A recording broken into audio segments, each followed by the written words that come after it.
eyaduumira amagye ga UPDF okusalako palamenti mu biseera bya togikwatako, mu biseera bya term limit, mu biseera bya coffee bill, nkugambye n'okutuusa kati munnange akyali w'amaanyi nnyo mu kuduumira eggye lya UPDF, era nga kitawe yali mukwasa ye Muhoozi Kainerugaba. Ne buno omulundi munnange UPDF yakedde kusalako palamenti, balina okwazibwa bonna abagenda n'ababaka bonna. Era munnange enguudo zonna ezo awo eziriringa ku palamenti zonna nga bataddewo emisanvu egy'amaanyi ennyo. Kale munnange, era kino kizze oluvannyuma lwa Muhoozi okukakasa nga bw'ayimbudde alina eggye lye ery'abakomando omutwalo gumu mulambirira, era nga guno munnange guli meant kubeera nga gukuuma Entebbe era nga gumenyaamenya ekibiina kya NUP.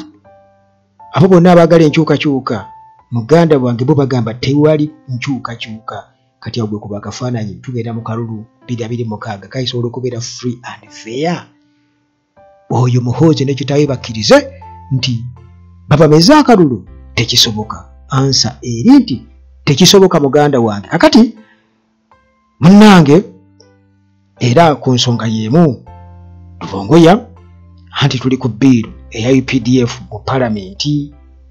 nga baagala ba civilian baddeyo bawozesebwe mu kkooti y'amagye. Muganda wange Ruvongoya yatukakasiza n'atugamba nti bano abasajja baagala buli kimu nga tebamaze kubeera nga bakiscrutinizinga nti bakitunulwemu, bafune obudde bakitunulemu ba stakeholders bonna, baagala kuyisa buyisa kintu kyabwe ekiyita mu luggya. Kakati munnange ebimu ku biri mu UPDF Act bitiisiza ddala era nga bagamba nti biiru eno tenafuuka act wabula biiru muganda wange nti mulimu n'okuwera ebintu bebeewuunya ne bagamba nti bano bali kuki ebya ddala. Kulamusizzaako gwe wenampuliriza wano ku Uganda Tulagi nga bulijjo mu mikwesese kinje twamaze okubeera nga tukijjako ate nga zikometa yaffe bwetu munnange etunuddeeyo teweerabira Hillside View Apartments wali ku Kasozi Ejjanyi Apartments omuli buli kimu ku kasituke Ennamulanda Kajjansi oba Kitende gamba bakutwale ku Ejjanyi ku kyakyawo we wali Hillside View Apartments. Amasannyalaze gye gali tegavaako sayidi zeeyo ku kizimbe ekyo kyokka tegavaako, ebisigadde ojja birabanga biri mu kubonaabona ate nga munnange ne wifi weeri nnyingi nnyo okukosa ne security n'emmotoka esobola okulona wooli kasita obeera nga oli ku airport oba okumpimpi awo so si wala. Okay, tulina aba maintenance palace bano balina solar systems zonna gwe zewali wadde oyagala okusinziira ku busobozi bwe, ate balina ebyamasannyalaze byonna, balina ebyamazzi byonna. Bakubireko aba maintenance palace okukosa munnange ne Timo Property Consultants Limited ku nsonga z'ettaka, oyagala kugula ttaka, oyagala kutunda ttaka, oyagala kuzimba nnyumba n'ebirala. Aba Timo Property Consultants Limited okukosa ne Dr. Omukugu wali wano ku Uganda Tulagi nga bulijjo, era abantu bonnange bamweyunira entakira basaba ennamba n'enjibabwa era sifunangayo mawulire gonna gakwejjusa okuliko kuŋŋamba nti munnange webale kutuzuulira Dr. Omusawo Omukugu yakola research n'amukenkuka naye ng'atya ensooka okumumanya kyekiriwo. Kale nkubiraako ennamba zange ziri awo, emu esembyayo 13 endala esembyayo nedda, emu esembyayo 15 endala esembyayo 73 13 eyo lwaki oba njagala nnyo gyogera ate nga yakyama. Kale kwegamba gwe just nkuwonaako oba ku WhatsApp zonna kweziri nsobole okubeera nga nku directinga bulungi nnyo. Kakati munnange nga bwe nkutegeezezza nti bubadde bunkenke bwennyini bwe bukeeredde ennaku z'omwezi nga 15 kugambye olunaku lwakuna Parliament already Muhoozi yamaze dde okubeera nga alagira balina okuyiwa abasirikale nga bangi nnyo babiriwaawo nga bayisa UPDF Act baagala balonde kiyitemu bazzeeyo ba civilians mu military court. Kakati munnange abasirikale abanekedde mu ngoye ezigulwa ku ssente z'omuwi w'omusolo era ng'ate bazze kubeera nga ate bayisa etteeka erigenda kukijjanya omuwi w'omusolo ekyewunjisa ennyo muganda wange bwe batyo bakedde ku palamenti bayiyewo bangi bikumi na bikumi era nga munnange bano babadde ku nguudo zonna eziridinga ku palamenti era ku Parliamentary Avenue muganda wange babadde batolooganga bukolwa. Kakati munnange obunkenke bubadde bw'amaanyi mu kibuga Kampala mu makkati era nga batadde emisanvu buli wamu. Batadde emisanvu buli wamu ku buli luguudo olugenda ku palamenti nga teri muntu yenna asala okusinziira mu ku reports ezibadde ziva side zeeyo. Bannamawulire ababaddeyo babadde batutegeeza nti abantu bonna ababadde bagenda ku palamenti babadde babayimiriza era nga babagamba muleete identification, muleete ID zammwe nga tebanna bakubeera nga babakkiriza okubeera nga beeyongerayo. Era munnange okusinziira ku bibaddewo nga abasirikale abali mu bikumi n'ebikumi ababadde aba UPDF era nga bano munnange babadde wamu ne poliisi era nga ensi yonna etunudde negamba kiki kino, kiki tuli mu military government nanti kakati munnange yakwebuuza nedda ate nga tugenda nedda tuli mu military government kubanga bino era bibeera mu military government. Bano tebalekeranga awo kubeera nga bawamba buwambi ku mudumu gwa mmundu, buli kimu bakikola ku mudumu gwa mmundu. Kakati munnange emmotoka by'amagye babijjeeyo ebiriko n'emizinga, military patrols zonna ne zijja era nga roadblocks bye babadde abaana baliwo era nga bazitadde ku key junctions nga bagezako ku restricting movement n'okubeera nga munnange nti obaolyawo bo bagamba nti babadde bagezako kuteekawo kugamba ekituufu kiri nti embeera etaddewo obunkenke n'okutya n'abantu okubeera nga si munnange batebenkevu. Bizinesi ziggaddewo batera otugamba nti mugenda kwekalakasa mukyankalanye emirimu gy'abantu. Kakati bizinesi ziggaddewo awo wonna wonna tetumanyi oba ekyo banakikola batya oba bagenda kubaliyirira tetumanyi kubanga bulijjo batugamba nti mujja okukola procession oba kati Robert Kyagulanyi Ssentamu atambula n'empeekera mbu bakyankalanya emirimu. Muleke abantu beekolera emirimu ebyo bigenda kyankalanya mirimu. Kakati bano ebigendererwa byabwe byo batebikyankalanya mirimu naye njagala okubuulira nti abantu baggaddewo amaduuka awo wonna wonna ku Parliamentary Avenue tewabaddeewo dduuka liggule era nga n'ababaka ba palamenti bennyini babajjako baagala okumanya olaga wa gwani leeta ekiraga nti oli mubaka wa palamenti. Nekyo neebuuza lwaki ababaka ba palamenti aba opposition baliddayo bawummulewo okugenda mu palamenti kubanga era ekiteeka kyabwe kale tulabe nga temuli bantu kinaayita kitya naye singa bitaba mu kulonda kiba kitegeeza babeera bamaze okubeera nga bakiggulira ekkubo kiyitemu ekiteeka kyabwe. Kakati munnange nkugambye nti bano badde basuubira okuba nti bayinza okubaawo okwekalakaasa okusinziira ku mbeera egenda mu maaso mu political ne economic situation, embeera y'ebyenfuna y'economy kati embeera ey'obufuzi nayo y'economy. Kale munnange ababaka palamenti be batyo balaze obutali bumativu nga bagamba nti babakeereyesezza nnyo okubeera nga ba-accessinga palamenti era nga babeera balina okubeera nga balina newankubadde babadde balina valid identifications nga balina ebiboogerako ebiri valid naye era bakeereyeseddwa nnyo okubeera nga batuuka ku palamenti. Kakati nga bagamba kino tekyetaagisa okulaga mbu eryanyi kubanga bo ng'ababaka baabalonda bulungi si baziba misango naye kati essaawa eyo munnange muhoozi nekitaawe bwe batyo nga beesali baase naye bannange singa bannayuganda bakitegeera nti ddala abantu ababiri bano ne bannaabwe Uganda tebagigulangako tebagigulangako. Omuntu yali Katumba oye mu 1980 essaawa eno muganda wange njagala mukitegeere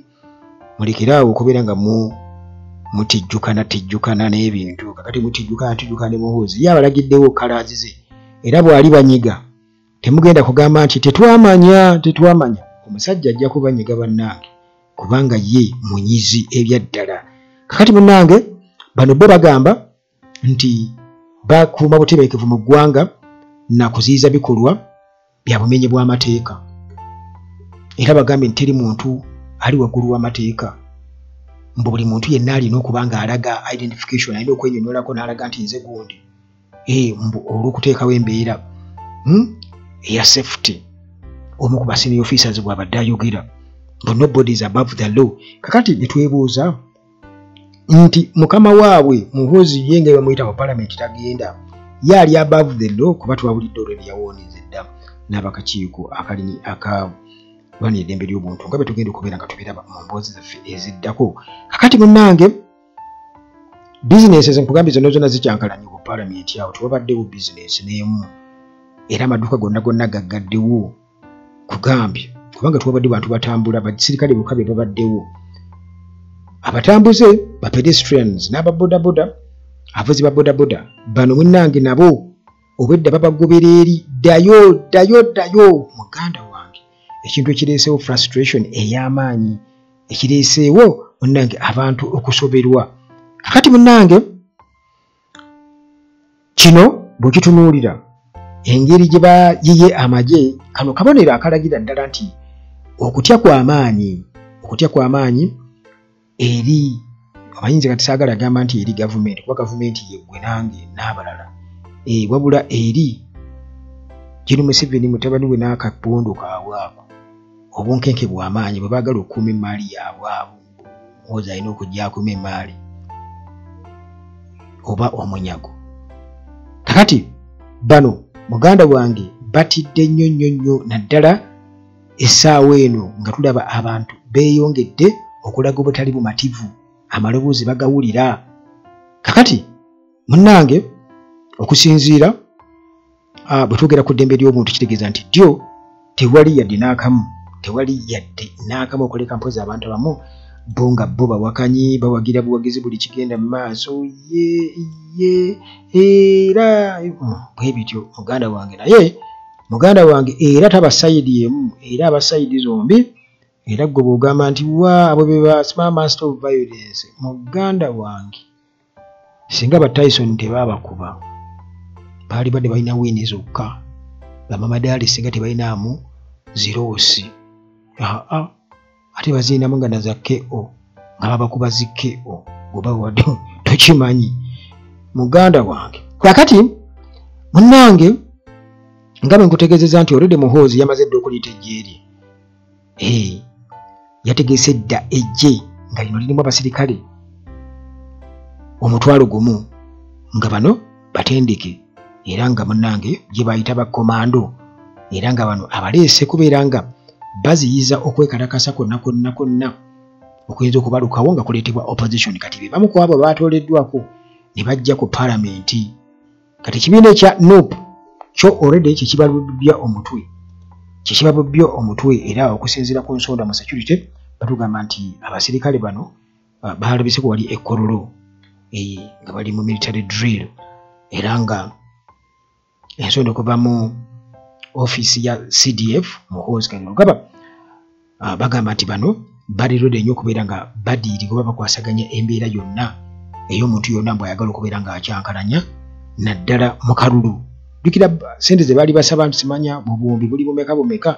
mbu basobole okubeera nga bakuuma akalulu. Kakati palamenti ng'ebuuza nti kiki kakati ndowooza babadde batwandulira kino leero nti kati ssente zigenda kukola kino kubeera nga ate zinyigiriza opposition. Kakati munnange bagamba nti abasirikale bano baabalondera ddala okuva mu biwayi ebya UPDF ebyenjawulo omuli Special Forces Command SFC, Mountain Division wali a Foot Patrol ne artillery from Masindi, CMI, military police ossa ne security agencies endala bagenda balondayo abatemu kundi mutemu bwe batyo ne babakuŋŋaanya. Kati gwe kitwale kuba nti bano abatemu bali 1,000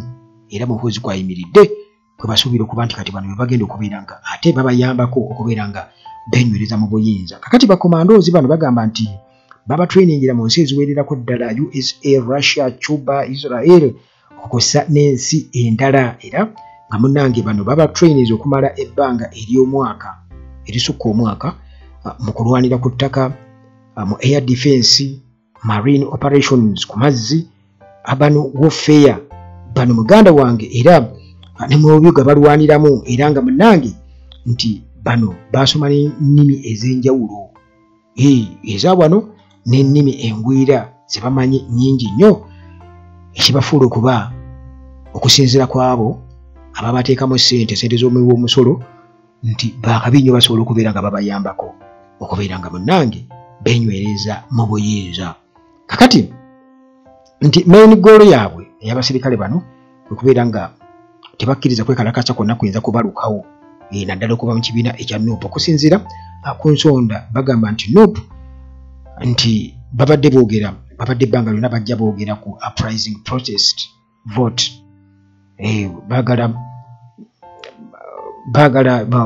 kale babadde bayogera ku kukozesa protest vote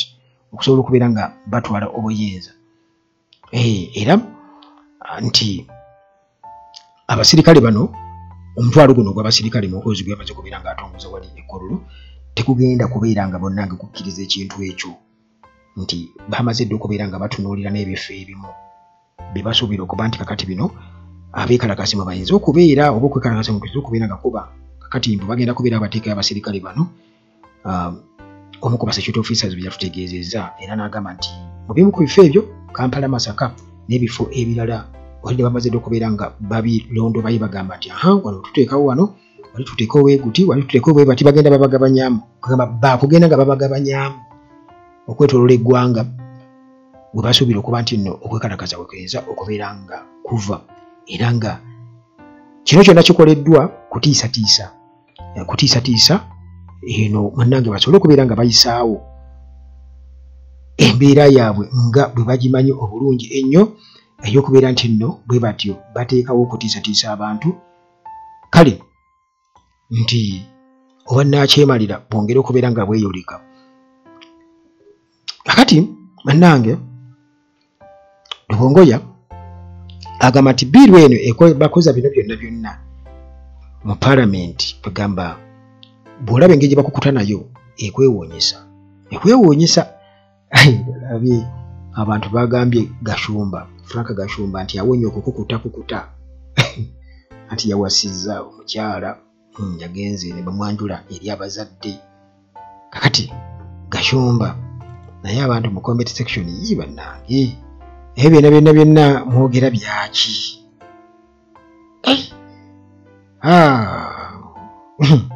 Kale bonna Gashumba yawasizza omukyala era nga ku social media ebifaananyi bingi nnyo olunaku olwokuna ku makya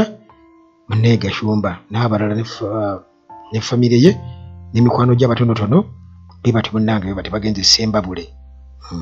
okusobola okugenda munnange okulaba nga bayanjulwa. Gashumba abadde anekeredde ddala era omukyala munnange okukakkana bwe bugenza okuziba ng'omukyala amulina omukyala zima bamuyita Mutoni oba ye Mutoni erinnya liryawo bwe lityo Mutoni. Naye abantu bwe boogedde muganda wange oyinza okufensa kuno ogamba lwaki kiki violence yaki bamugee nti katusubire nti ebyo binaalasitinga waliwo yagenda nti Gashumba tasobola kuwasa mukyala kumala mwaka tasobola kubeera na mukyala kumala mwaka bannange ti siniya bacara olaba naye akivuddemu ti oba oli awo bangi nnyo abagenda okivamu. Kati abamu bagamba nti tuba tumanyi wewasizza Munyarwanda naye omukyala gwewasizza damage biri mu comment section kusinziira ku mitimbagano wonna era nga bamugamba oyo Shira oba Shira Gashumba omuwala gwewasizza mbu yenkana ne muwala w'emyaka naye tekiganda kimanyi ne waabwe awo simanyi naye nga kale bebite bibiri awasizza Gashumba awasizza mukyala. Kakati munnange mbadde nkyakunnyonnyola Lubongoya olwedde yakakasizza n'agamba nti 2026 akalulu ako tekagenda kubeera nga munnange ate kasaanyawo NUP ng'abamu bwe bakirowooza era bali bumu nga NUP bagezaako kuba nti banywereza ddala ekintu manya plan eya General Museveni era n'abamu bakyogera bagamba nti bwe tunaabira mu kalulu ka 2026 bali sure nti akalulu bagenda kabba mu buli ngeri yonna newankubadde nga abantu bagenda kalonda mu bungi nnyo mu ngeri ya protest vote kati bo beesunze kubeera nga bakabba. Kati bamanyi singa bakabba ne balangira Museveni nti NUP ejja kubeesaanyeewo era amaanyi ge gajja kuba gakendedde era ojja genda okulaba amawulire mangi nnyo watulimba kakati eddewe bwe bityo naye njagala okubabuulira struggle eba egenda mu maaso paka teri kussa mukono era tubimanyi nti bijja kubaawo abo basajja bajja kubikola naye bagenda kutta abantu bagenda kukola buli kimu naye abantu balina okubanga ate gye beeyongera okubanga ate bagumira ddala kubanga bagamba kugoba tabula ko kyakusuuza nabo bennyini ekintu kinaatera okubeera nga kikola kibava mu ngalo kuba kyabava dda mu ngalo nga Andrew Mwenda bwe yatunnyonnyodde era bw'atunnyonnyola tugenda kuba tubiraba ate nga si ye yekka n'abalala bangi nnyo munnange bakyogera kale okutulugunya abantu Luwongo yagamba nti ko weekuli era kati bayina entulugunya nyingi nnyo bakutwala ne bakutulugunya ne bakusuula bakutwala mu kkomera bwebiti kutwala mu kkooti kwegamba bakoze ebintu bingi nnyo balayiza abaana nti no temugenda kuddayo kusapootinga Nuupu naye abaana already bo balaga nti ddala tebasobola kufa ate allegiance yaabwe ekyali y'amaanyi nnyo eri ekibiina ekya Nuupu era muganda wange resilience y'amaanyi teri agenda kubanga akyusa abaana emitima kakati era Luwongo yagamba nti nno ekyewuunyisa Biiru eno ereetedde amagye okubeera nga gabeera mu kibuga agamba nti Biiru muganda wange bakukusa nkukuse kati bo ng'aba Nuupu bagenda okuba nti jjukira nti kati ba stakeholders bonna balina okugenda ogiteesaako mu palamenti naye baabawa notice okumanya nti waliwo obuzibu obugenda mu maaso mu palamenti teebereza nti bano aba National Unity Platform bagenda okubawa notice nti balina okugenda mu palamenti okubeera nga basisinkana akakiiko akakwasaganya ensonga eyo babeeko kye bakyogerako babawa ku makya olunaku lwe lumu ng'era basuubira okuba mu palamenti kati mwe bwaba bazikuwadde ku makya then kati ssaawa 3 bakwagala mu palamenti mugenda kwogera ku nsonga eyo kakati Luwongo yagamba nti balina okubawa obudde beetegeke beetegekere ddala bagitunulemu then bagende babeeko bye boogera nga beboogera babitegeera naye agamba nti gwe oyita omuntu oba public eweeko kyeyogera ku nsonga ekyo kana oba notifyinga mu kaseera ako ku makya olunaku lwe lumu era obasuubira mu palamenti bajje ndowooza olaba okulemesa bage twabawa ne bagaana okujja kakati munnange newankubadde nga olunaku lubaako saawa gye lukoma mu palamenti kuba nti n'abantu working hours zezino naye munnange tosobola kubeera nti gwe ku makya obawa buwi bwotyo Luwongo yagamba nti wano waliwo ekikyamu ate era ng'agamba nti ne bwogenda ku mutimbagano ku website okunoonya ku Biiru eno ogisomeko kwegamba obeeko by'ogitegeerako ogende mu palamenti ng'omanyi ky'ogenda okwogerako naye teriiyo tebagiwanikayo kwegamba eri awo yakyama n'okugyogerako bakuyita bwiso wange genda bakwagala ssaawa 2 kati abantu ab'obuvunaanyizibwa bwe batyo gwokubayita nti bagende bugenzi ku makya bagiteeseeko awo bwe batyo just nga banotifayinze ku makya ebbanga lyonna kasokedde nga ebeerawo kasokedde nga bagyogerako ne bagenda bakola amendments zonna nga bwe bazaagala naye bano babayita bwisi mu ngeri yakunyuma bwe batyo kakati bannange yagamba nti ekikulu kya byonna nti gwe kyoba omanya nti process eno abantu abagikwasaganya beebo abaagala era Biiru eno eyitemu nga teese mu proper channels oba tefunye scrutiny emala nti oba abantu bagyogereko bagiweeko ebirowoozo byabwe bo baagala bwagazi bakitwale butwazi bwe batyo kakati munnange Biiru eno singa eyita kiba kitegeeza nti ba civilians bagenda kufuna obuzibu bw'amaanyi nnyo okubeera nga babatwala mu kkooti kubanga jjukira nti bano bagamba nti bwe baba bakutute mu kkooti ey'amagye ne bakusalira tolina ate kujulira mu kkooti endala kitegeeza nti ekigambo kyabwe baba beegulumirizza kitegeeza beegulumizza okusinga kkooti Mukama Katonda engatto nazo maganda wange ebimu ku birimu ebyasinze okubeera nga byewuunyisa ababaka nti n'engatto zennyini eza bbulaaka zirina kuba za UPDF bagala bazigazeetinga kiba kitegeeza nti kusanga munnange okubye malikupu eya bbulaaka olina okunnyonnyola gye wagijje oli musirikale toli musirikale kakati omubaka omu mu palamenti yabadde yeewuunya ng'agamba nti bannange ffenna twambala ngatto za bbulaaka twambala ngatto za bbulaaka nammwe mwenna muzirina era honorable namanya Naboth yabadde ayogera ku nsonga eyo n'agamba nti bill eya UPDF 2025 muganda wange bwebanga bye birimu kiba kitegeeza nti kyannaku nnyo era abantu bagamba nti munagenda okuwulira nga ne Uganda prison zegati nga temyufu zonna za prison. Kakati munnange saagala kusookawo nnyo wano naye nga ebyo bitonotono ku sayidi eyo ate tusigane mu mboozi zaffe eziddako awo maaso awo.